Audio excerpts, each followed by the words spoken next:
उपस्थित असणारे जिल्हा परिषदेचे माजी अध्यक्ष नेताजी आबा, महायुतीचे सर्व नेते मंडळी, लिमराज भाऊ असतील, प्रवीण असेल आणि इथं जमलेले एवढ्या मोठ्या संख्येमध्ये उपस्थित असणारे वडीलधारी ग्रामस्थ, माता भगिनी आणि माझे सर्व तरुण सहकारी मित्र, खरं म्हणजे पाटोदा हे गाव हे डॉक्टर पद्मसिंह पाटील साहेबांचं हक्काचं गाव आहे.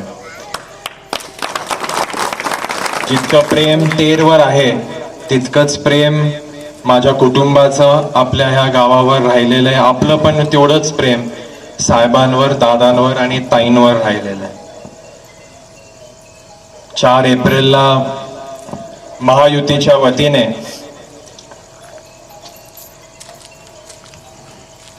अर्चनाताईंची उमेदवारी ही महायुतीच्या वतीने जाहीर झाली.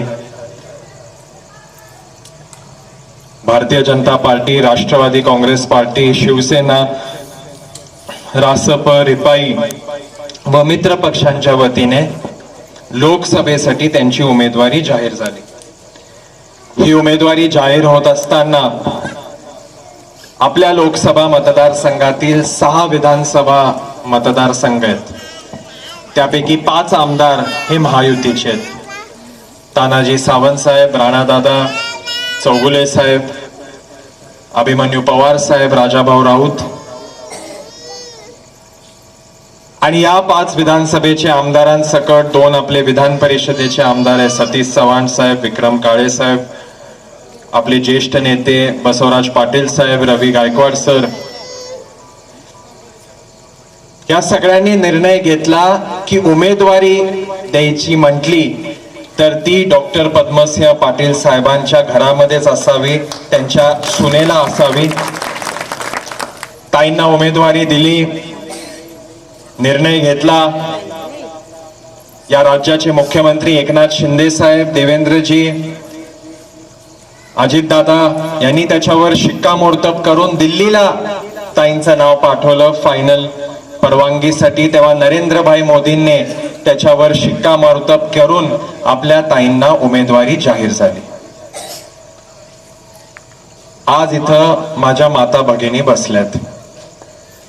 प्रत्येकाच्या घरामध्ये कोण आई असते, मुलगी असते, बहीण असते. आई भवानीचा आशीर्वाद असणारा हा जिल्हा आहे. आणि या आपल्या जिल्ह्यामध्ये एका महिलेला उमेदवारी मिळणे हे महायुतीच्या वतीने आपल्या जिल्ह्यातल्या, आपल्या मतदारसंघातल्या मातृशक्तीचा हा सन्मान आहे. एका महिलेला ही संधी मिळणे, आपल्या ताईंना ही संधी मिळणे, हे मी समजतो प्रत्येक भावाची, प्रत्येक माझ्या माता भगिनीची ही एक संकल्पना पूर्ण झालेली. ताईंबद्दल वेगळं बोलण्याची गरज नाहीये. ताई आपल्या सर्वांना माहिती आहेत. मला वाटतं केशेगाव मध्ये पाटोदा होतं, त्या आपल्या लोकप्रतिनिधी पण राहिलेल्या आहेत. जिल्हा परिषदेचं त्यांनी सदस्यत्व आपल्या मतदारसंघातनं घेतलेलं आहे. आज आपले आमदार राणादादा आहेत. राणादादांचं काम, त्यांचं कार्य, त्यांचं लोकांमध्ये असणारं त्यांचं प्रचंड मोठ्या प्रमाणामध्ये नेतृत्व आणि कार्य हे आपल्या सर्वांना माहिती आहे. आणि म्हणून राणादादांसारख्या इतक्या चांगल्या नेतृत्वाला, इतक्या चांगल्या व्यक्तीला आपल्याला आमदार म्हणून मिळणे हे सर्वांचं भाग्य आहे. दादांच्या नेतृत्वाखाली विम्याचं प्रचंड मोठं काम हे आपल्या जिल्ह्यामध्ये झालेलं आहे. हे नाही आरामात बसा, त्यांचं चालू राहू दे. या जिल्ह्यातल्या 4.5 लाख शेतकऱ्यांना पीक विमा मिळणं हे जिल्ह्याचा अभिमान आहे. हजारो कोटी रुपये बुडलेला पैसा हा परत मिळणं हे या जिल्ह्याचा अभिमान आहे. आणि म्हणून मला असं वाटतं की तुमच्या माझ्या घरामध्ये आज उमेदवारी मिळालेली आहे. ताई, माझ्या आईने, मला आता प्रवीण कुठे माहित नाही, पण हळदी कुंकूचा कार्यक्रम केशेगाव मध्ये झालाय, सॉरी पाटोद्यात झालाय ताईंचा या वर्षी नाही. पण या जिल्ह्यामध्ये ताई प्रचंड मोठ्या प्रमाणामध्ये ताईंने आपल्या जिल्ह्यातल्या महिलांना संघटित करण्याचं कार्य केलेलं आहे. आपल्या गावामध्ये पण लवकरच ते कार्यक्रम होईल. पण महत्वाचा विषय हा आहे की आपल्याला निवडून कोणाला द्यायचंय. आज आपल्या जिल्ह्यामध्ये, आपल्या तालुक्यामध्ये, आपल्या गावामध्ये, या देशामध्ये नरेंद्रभाई मोदींचं प्रचंड मोठं असं नेतृत्व उभं आहे. नरेंद्रभाई मोदी हे एक असं नेतृत्व आहे ज्यांनी आपल्या धाराशिव जिल्ह्याला, ज्यांनी आपल्या देशाला या जगातल्या तिसऱ्या अर्थव्यवस्थेपर्यंत नेण्याचे त्यांचे प्रचंड मोठे प्रयत्न चालू आहेत. तुम्हाला आज एवढाच प्रश्न विचारायचा आहे की आपल्याला नरेंद्रभाई मोदी पाहिजेत का आपल्याला राहुल गांधी पाहिजे. नरेंद्रभाई मोदींचं नेतृत्व समजा आपल्याला ह्या देशामध्ये घडवून आणायचं असेल, मग 7 तारखेला घड्याळाचं बटन दाबायचं. आपल्याला हा देश ज्या दिशेनं न्यायचा आहे, कुठल्या विचारधारेनं आपल्याला देशाला पुढे न्यायचंय, हे तुम्ही आणि मी ठरवणं अत्यंत गरजेचं आहे. नरेंद्रभाई मोदींच्या नेतृत्वाखाली या देशामध्ये प्रचंड मोठ्या प्रमाणामध्ये प्रगती चालू आहे. आज आता आबा केशेगाव मध्ये बोलले होते, मराठवाड्यामध्ये काका मामा नदी जोड प्रकल्प हा प्रचंड मोठा 16,000 कोटीचा प्रकल्प आहे. तुम्हाला माहिती आहे की आपला जिल्हा हा दुष्काळग्रस्त आहे.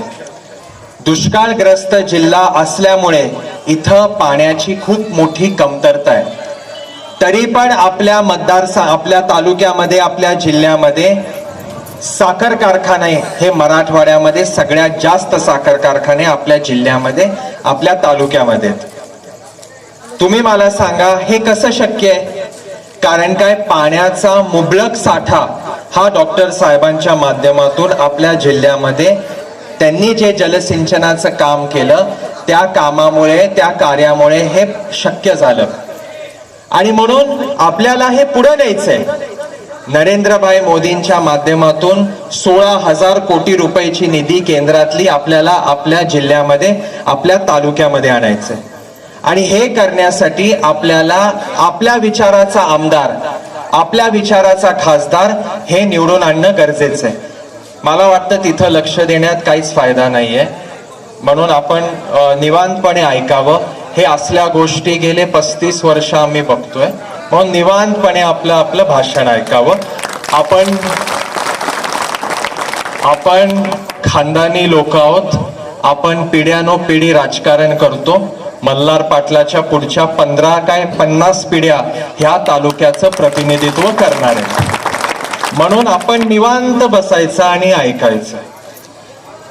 एवढा मी विषय बोलायचा होता तर ते राहिलं. पण माझा महत्वाचा विषय हा आहे की नरेंद्र मोदीजींना आपल्या मतदारसंघातल्या लोकांनी विश्वास ठेवलेला आहे. 14ला, 19ला आणि आता 24ला पण हे करणं गरजेचं आहे.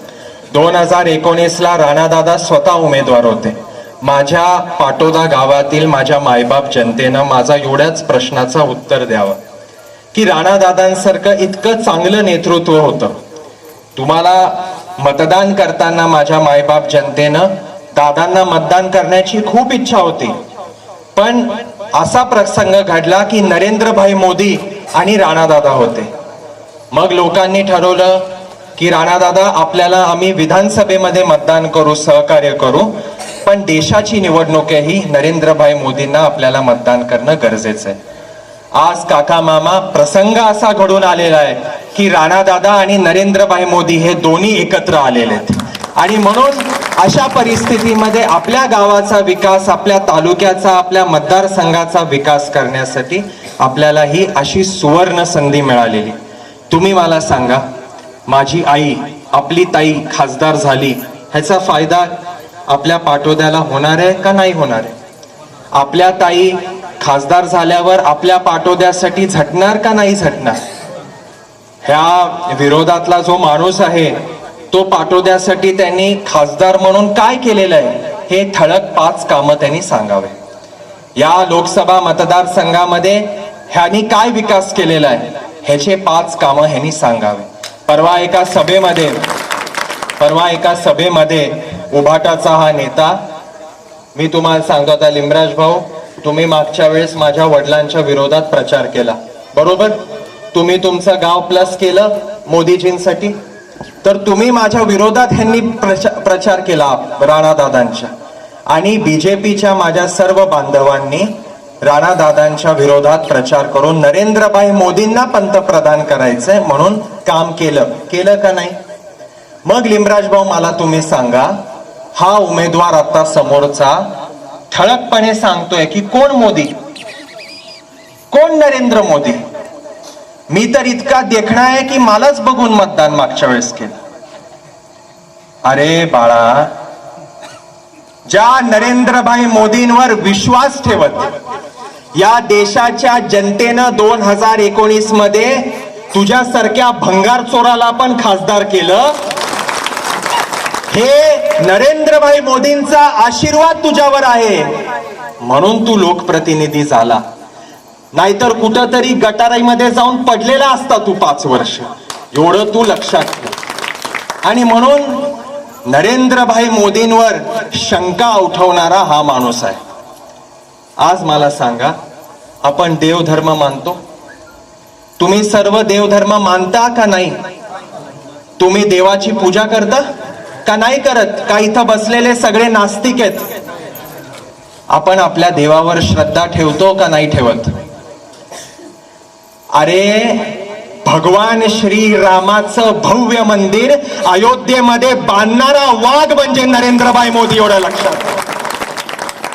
अरे, जे 500 वर्षामध्ये झालं नाही ते या देशाच्या पंतप्रधानांनी उघड्या डोळ्याने पूर्ण जगाच्या समोर आपल्याला बांधून दाखवलं. तो नेता म्हणजे नरेंद्रभाई मोदी. आणि ह्याची हा टिंगलटवाळी करतो.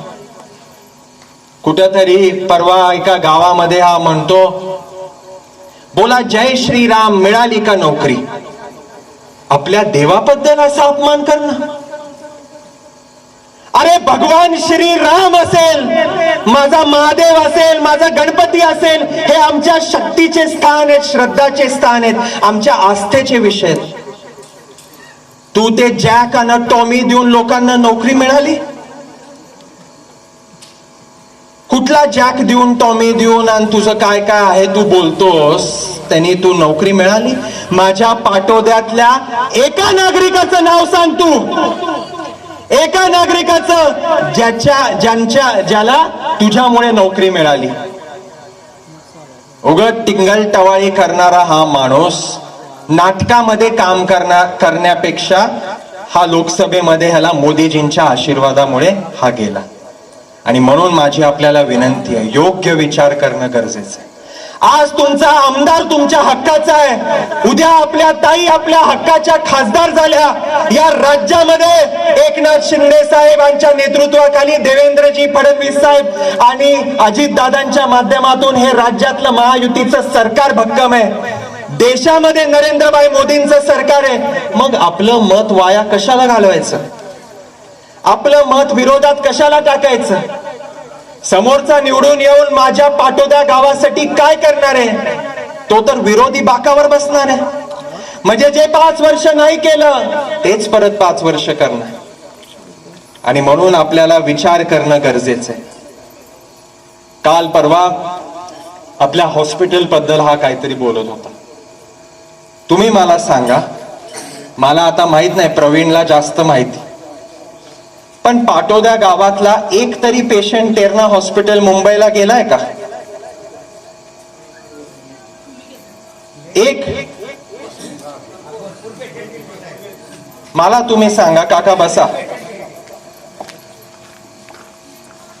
ह्या बाळाला ह्याचा त्रास आहे की माझ्या वडिलांनी तुमच्या हक्काच्या आमदारानं या जिल्ह्यातल्या 1,563,000 रुग्णांची मोफत शस्त्रक्रिया करून दाखवली। हे समजा ह्याच्या पोटामध्ये दुखत असेल तर तुला मी एक गोष्ट सांगतो, हे तर 1 लाख झाले। या मल्हार पाटलाचा संकल्प आहे की पुढच्या 5 वर्षामध्ये किमान 10 ते 15 लाख रुग्णांची आम्हाला शस्त्रक्रिया करून दाखवायची। माझ्या पाटोदा गावातला माझी इथं बसलेली माय भगिनी असू दे, माझा वडीलधारी कोण असू दे, माझा तरुण मित्र असू दे, अरे तुम्हाला साधं खर्चटलं तरी मल्हार पाटील तुम्हाला पाटोदा गावापासून मुंबईच्या हॉस्पिटलमध्ये 250 डॉक्टर आणि 550 नर्सच्या सेवेमध्ये तुम्हाला टकाटक करून तुमच्या गावामध्ये परत आणलं नाही तर पाटलाची औलाद सांगणार नाही, एवढं मी सांगतो। हे आपण आपल्या लोकांसाठी करतो, तुम्ही आमचं कुटुंब आहोत। हे यांच्या पोटात दुखतं। अरे उभा कारखाना भंगारामध्ये विकून हजारो शेतकऱ्यांचं आयुष्य उद्ध्वस्त करणारा हा आज आपल्या मायबाप जनतेची सेवा होतीये त्याच्यावर हा टीका करतो। म्हणजे राजकारण कुठल्या पातळीवर गेलंय हे माझ्या पाटोद्यातल्या माझ्या मायबाप जनतेनं लक्षात घेणं गरजेचं आहे। अरे नरेंद्रभाई मोदींच्या नेतृत्वाखाली आपल्याला सकारात्मक काम घडवून आणायचं, आपल्याला नकारात्मक काय करायचंच नाही। आपल्याला काहीतरी चांगलं करायचं आहे म्हणून आपण आज झटत आहोत। आणि म्हणून माझी आपल्याला एवढीच विनंती आहे, बार्शी असेल, औसा असेल, तुळजापूर असेल, ते हे दाखव मला। बार्शी असेल, औसा असेल, तुळजापूर असेल, उमरगा लोहारा असेल, ह्या सगळ्या भूमपरंडा वाशी असेल, हे सगळ्या विधानसभा मतदारसंघामध्ये प्रचंड मोठ्या प्रमाणामध्ये मताधिक्य तुमच्या माझ्या ताईंना मिळणार आहे। माझी विनंती एवढीच आहे, पाटोदा हे गाव हे घरचं गाव आहे। तुम्ही सर्व हे आपलं कुटुंब आहात। तुमचा आशीर्वाद, तुमचं प्रेम हे साहेबांवर, दादांवर राहिलेलंच आहे। माझी विनंती एवढीच आहे की 7 तारखेला मतरूपी आशीर्वाद आपण नरेंद्रभाई मोदी आणि अर्चनाताईंना द्यावा। घड्याळाला मत म्हणजे मोदीजींना मत, हे आपण लक्षात घ्यावं। आता काल एक विषय झाला, प्रवीण तुम्ही होता का परवाच्या रॅलीला अर्चनाताईंच्या? माझ्या पाटोदा गावातले अनेक माझे नागरिक असतील, होता का? रॅली कशी झाली? किती होते लोक? अजित दादा तर पुढे बारामतीत गेले की माझ्या सासरवाडीमध्ये एवढं मोठं माझं स्वागत झालं की माझ्या बारामतीत पण एवढं मोठं स्वागत झालं नसेल। 35,000 लोक आपल्या अर्चनाताईंच्या, आपल्या बहिणीच्या रॅलीसाठी, हे सगळे भावंड आणि माझ्या माता भगिनी त्या रॅलीसाठी उपस्थित होते। तुम्ही मला सांगा, ह्यांनी काहीतरी आरोप केला म्हणून आज मी त्या माणसाला शोधून काढलं। ह्यांनी काय आरोप केला की पैसे देऊन भाड्याचे लोक आणले। प्रवीण तुम्ही भाड्यानं आला?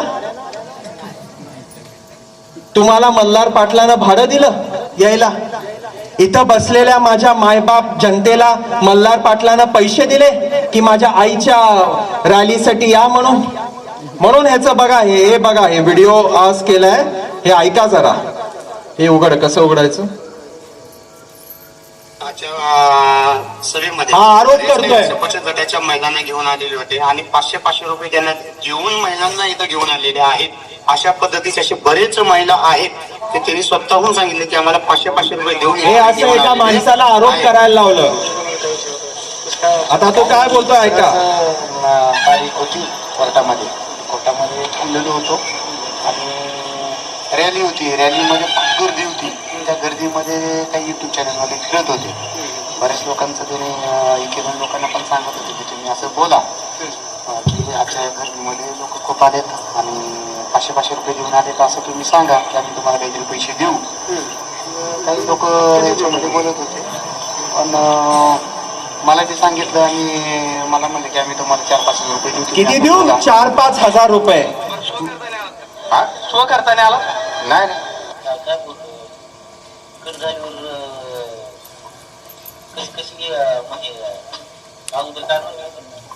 कसं आलं हा दुसरा माणूस